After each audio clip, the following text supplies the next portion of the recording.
Picture this, you're just having dinner with your family. You had mac and cheese because it's your daughter's favorite food. After you're done eating, you play with your kids for a while before putting them to bed because they have school in the morning. And then you spend some quality time with your wife, relaxing and watching TV, and you hear a knock on the door. You open the door, and as the door slides, you see someone that looks like they have been defeated. He has a bag over his shoulders and his body is tired. And he says, "Please, can you spare me some food?" And you say, "Of course." You bring him in, and as he's eating, he asks if he can spend the night because he has nowhere else to go. And you say, "Of course." You take him to the guest room, and you make sure he has everything he has for the night. You go to the room, you kiss your wife goodnight, and you fall asleep. You wake up to the sound of your children screaming.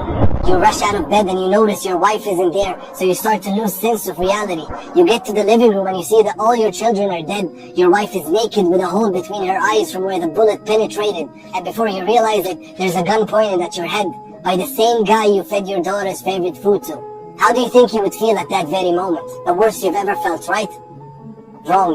I'm not done with the story yet. The media walks in and points their camera at you, portrays you as the bad guy. They say that this is not even your home. They have the whole world siding with the guy that just murdered and raped your whole family. They're paying celebrities and influencers to side with the oppressor to make you look like the oppressor. Now tell me, how would you feel at that very moment? It's called Palestine. This is genocide. This is ethnic cleansing. What Hitler was doing to them, they're doing to us. Choose the right side of history. Choose Palestine.